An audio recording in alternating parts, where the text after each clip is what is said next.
Dia 7 de fevereiro. Capítulos de hoje: Lucas 12, Êxodo 30 e 31. Lucas 12. Nesse meio tempo, tendo-se juntado uma multidão de milhares de pessoas a ponto de se atropelarem umas às outras, Jesus começou a falar primeiramente aos seus discípulos, dizendo: Tenham cuidado com o fermento dos fariseus, que é a hipocrisia. Não há nada escondido que não venha a ser descoberto, ou oculto que não venha a ser conhecido. O que vocês disseram nas trevas será ouvido à luz do dia, e o que vocês sussurram aos ouvidos dentro de casa será proclamado dos telhados. Eu lhes digo, meus amigos, não tenham medo dos que matam o corpo e depois nada mais podem fazer, mas eu lhes mostrarei a quem vocês devem temer. Temam aquele que, depois de matar o corpo, tem poder para lançar no inferno. Sim, eu lhes digo, esse vocês devem temer. Vocês não vendem 5 pardais por 2 moedinhas? Contudo, nenhum deles é esquecido por Deus. Até os cabelos da cabeça de vocês estão todos contados. Não tenham medo. Vocês valem mais do que muitos pardais. Eu lhes digo, quem me confessar diante dos homens, também o Filho do Homem o confessará diante dos anjos de Deus. Mas aquele que me negar diante dos homens será negado diante dos anjos de Deus. Todo aquele que disser uma palavra contra o Filho do Homem será perdoado, mas quem blasfemar contra o Espírito Santo não será perdoado. Quando vocês forem levados às sinagogas e diante dos governantes e das autoridades, não se preocupem com a forma pela qual se defenderão ou com o que dirão, pois naquela hora o Espírito Santo lhes ensinará o que devem dizer.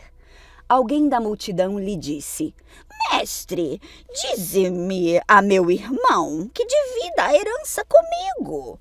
Jesus respondeu: Homem, quem me designou juiz ou árbitro entre vocês? Então ele lhes disse: Cuidado, fiquem de sobreaviso contra todo tipo de ganância. A vida do homem não consiste na quantidade dos seus bens. Então Jesus lhes contou esta parábola. A terra de certo homem rico produziu muito bem. Ele pensou consigo mesmo: o que eu vou fazer? Eu não tenho onde armazenar minha colheita. Então disse: eu já sei o que eu vou fazer.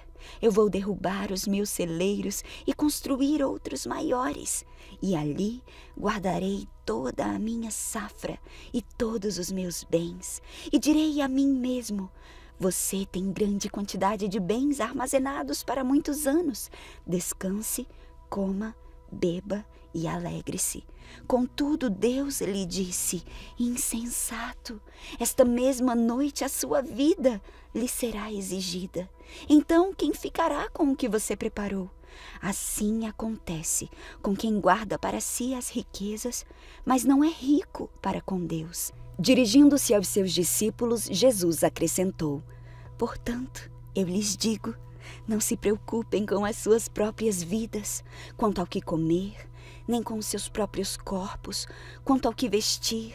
A vida é mais importante do que a comida, e o corpo mais do que as roupas.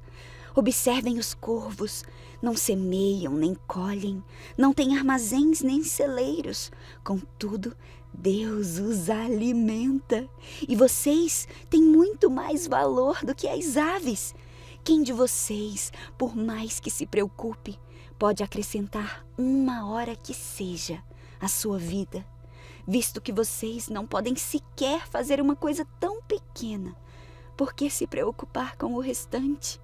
Observem como crescem os lírios. Eles não trabalham e nem tecem. Contudo, eu lhes digo que nem Salomão, em todo o seu esplendor, vestiu-se como um deles. Se Deus veste assim a erva do campo, que hoje existe e amanhã é lançada ao fogo, quanto mais vestirá vocês, homens de pequena fé. Não busquem ansiosamente o que hão de comer ou beber.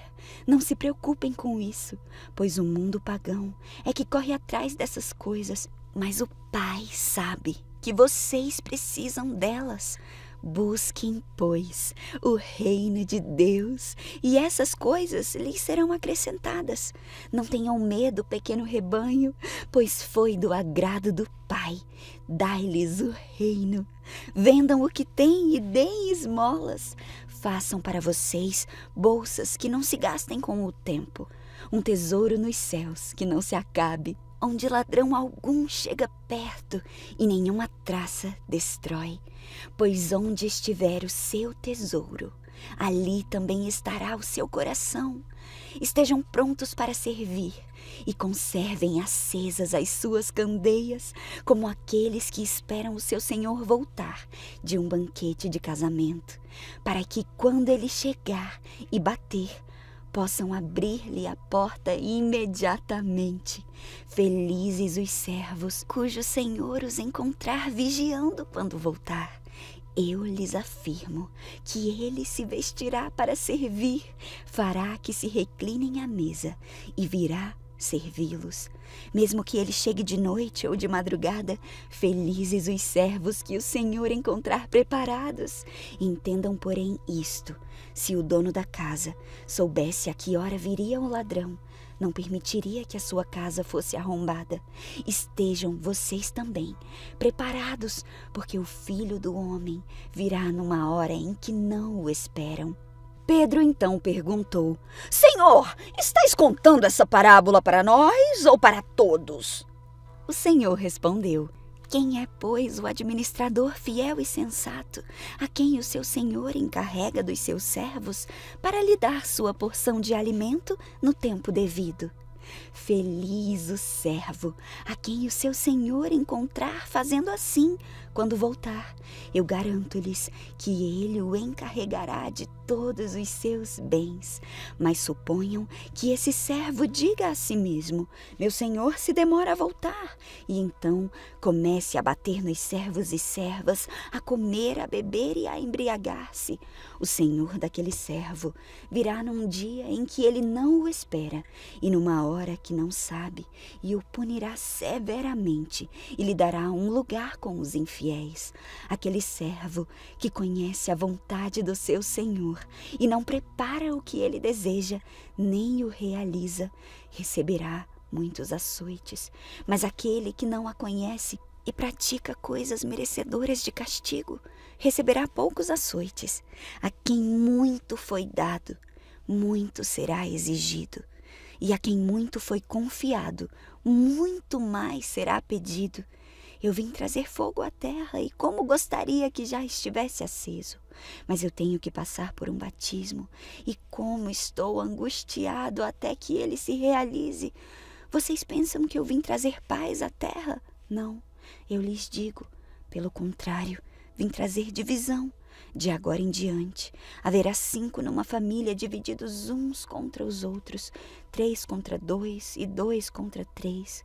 Estarão divididos pai contra filho e filho contra pai, mãe contra filha e filha contra mãe, sogra contra nora e nora contra sogra. Ele dizia à multidão: quando vocês veem uma nuvem se levantando no ocidente, logo dizem: vai chover, e assim acontece. E quando sopra o vento sul, vocês dizem: vai fazer calor, e assim ocorre. Hipócritas, vocês sabem interpretar o aspecto da terra e do céu, como não sabem interpretar o tempo presente. Por que vocês não julgam por si mesmos o que é justo? Quando algum de vocês estiver indo com o seu adversário para o magistrado, faça tudo para se reconciliar com ele no caminho, para que ele não o arraste ao juiz, e o juiz o entregue ao oficial de justiça, e o oficial de justiça o jogue na prisão. Eu lhe digo que você não sairá de lá, enquanto não pagar até o último centavo. Êxodo 30. Construam um altar de madeira de acácia para queimar incenso. Faça o quadrado com 45 centímetros de lado e 90 centímetros de altura, com pontas em forma de chifre nos cantos, entalhados da mesma peça de madeira que o altar. Revista o topo, os lados e as pontas do altar com ouro puro e coloque uma moldura de ouro ao seu redor. Faça 2 argolas de ouro e prenda-as nos lados opostos do altar, debaixo da moldura de ouro, para sustentar as varas usadas para transportá-lo. Faça as varas de madeira de acácia e revista-as com ouro. Coloque o altar de incenso diante da cortina que protege a Arca da Aliança, em frente à tampa da arca, o lugar de expiação, que cobre as tábuas da aliança. Ali eu me encontrarei com você. Todas as manhãs, quando cuidar das lâmpadas, Arão queimará incenso perfumado no altar. Todas as noites, quando acender as lâmpadas, ele queimará incenso novamente na presença do Senhor.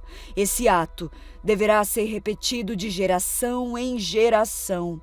Não ofereçam sobre o altar incenso algum que não seja sagrado, e não o usem para holocaustos, ofertas de cereal ou ofertas derramadas.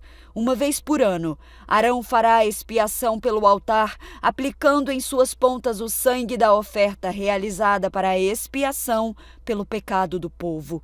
Essa cerimônia será realizada todos os anos, de geração em geração, pois esse é o altar santíssimo do Senhor. Então o Senhor disse a Moisés: toda vez que você fizer o censo dos israelitas, cada homem que for contado pagará ao Senhor um resgate por si mesmo. Com isso, nenhuma praga ferirá o povo quando você o contar.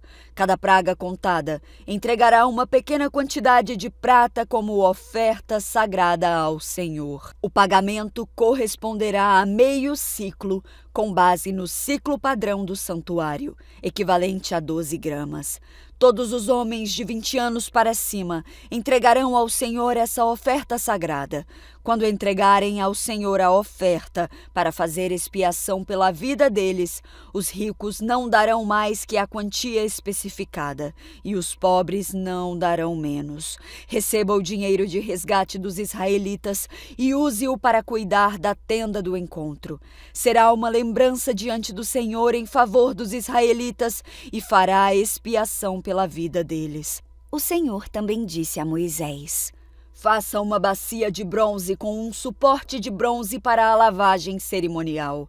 Coloque-a entre a tenda do encontro e o altar e encha-a de água. Ali Arão e seus filhos lavarão as mãos e os pés. Cada vez que entrarem na tenda do encontro, deverão se lavar com água. Do contrário, morrerão. Cada vez que se aproximarem do altar para servir ao Senhor e queimar ofertas especiais para ele, deverão lavar as mãos e os pés. Do contrário, morrerão. Essa é uma lei permanente para Arão e seus descendentes e deve ser cumprida de geração em geração. O Senhor disse ainda a Moisés: junte as seguintes especiarias da melhor qualidade: 6 quilos de mirra líquida, 3 quilos de canela perfumada, 3 quilos de cálamo perfumado e 6 quilos de cássia, medidos de acordo com o ciclo do santuário. Junte também 4 litros de azeite. Usando as técnicas de um perfumista habilidoso, misture esses ingredientes para fazer o óleo sagrado para a unção. Use esse óleo sagrado para ungir a tenda do encontro, a arca da aliança, a mesa e todos os seus utensílios, o candelabro e todos os seus acessórios, o altar de incenso, o altar do holocausto e todos os seus utensílios e a bacia com o suporte. Consagre-os para que sejam absolutamente santos. Depois disso, tudo que tiver contato com eles também se tornará santo. Unja também Arão e seus filhos, e consagre-os para que me sirvam como sacerdotes. E diga ao povo de Israel: esse óleo sagrado é reservado para mim de geração em geração. Jamais usem o óleo para ungir qualquer outra pessoa, e nunca preparem uma mistura igual a essa para si mesmos. Ele é sagrado e deve ser tratado como tal. Quem preparar uma mistura igual a essa ou ungir com ela alguém que não seja sacerdote será eliminado do meio do povo. Em seguida, o Senhor disse a Moisés: junte especiarias perfumadas, gotas de resina, conchas de moluscos e gálbano. Misture-as com incenso puro, tudo em quantidades iguais. Usando as técnicas de um perfumista, misture as especiarias e acrescente um pouco de sal, a fim de produzir um incenso puro e santo. Moa uma parte da mistura até formar um pó bem fino e coloque-o diante da arca da aliança, na tenda do encontro, onde me encontrarei com você.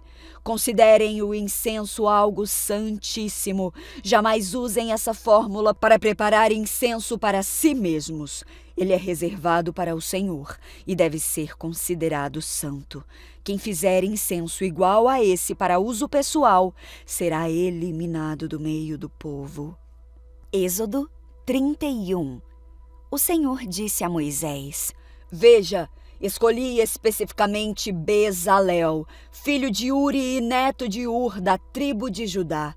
Enchi-o do Espírito de Deus e lhe dei grande sabedoria, habilidade e perícia para trabalhos artísticos de todo tipo.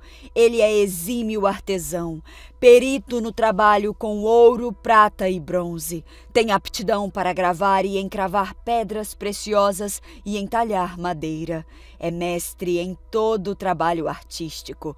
Para ajudá-lo, designei pessoalmente a Oliabe, filho de Aissamaque, da tribo de Dan. Além disso, conferi habilidade especial a todos os artesãos de talento para que façam tudo o que lhe ordenei.